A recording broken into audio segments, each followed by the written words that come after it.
Hello everyone, in this video today I'm going to show you how to reset your Windows password if you have forgotten it.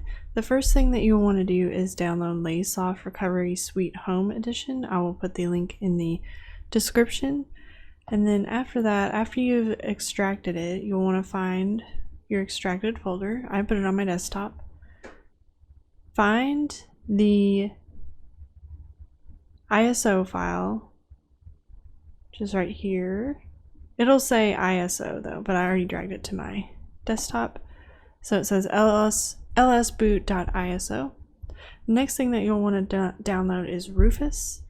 That burns the ISO image to your USB drive. You will need a USB drive as well. After you've extracted lsboot and everything, all that is plug in your USB, open Rufus, find your USB drive, which is this one.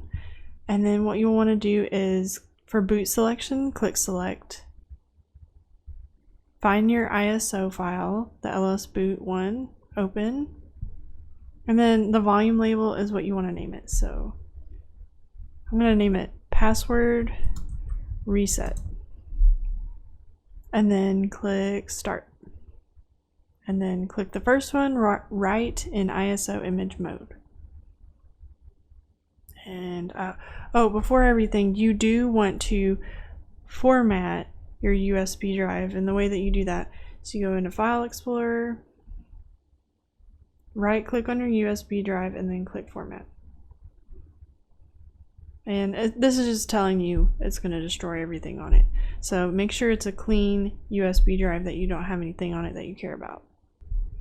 Okay, so once it says ready, that means it's done. So the next thing that you'll want to do is boot into your BIOS mode, and you can look up online which one yours is. Mine is F12.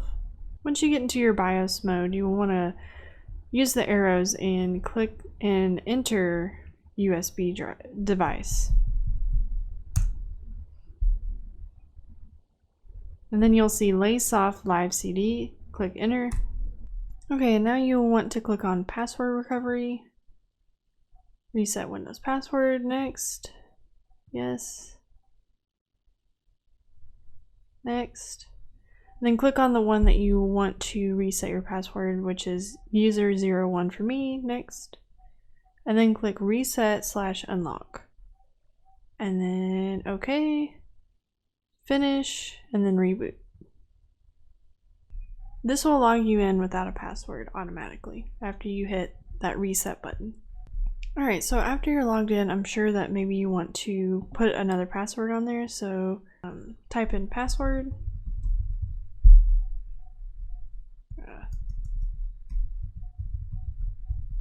And then it says change your password.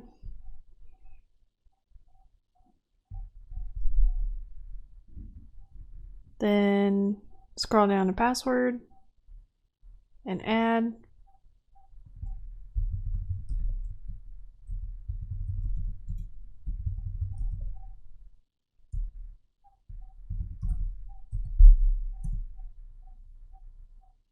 And you now have a password that you can remember, hopefully. I hope this helped everyone that forgot their password.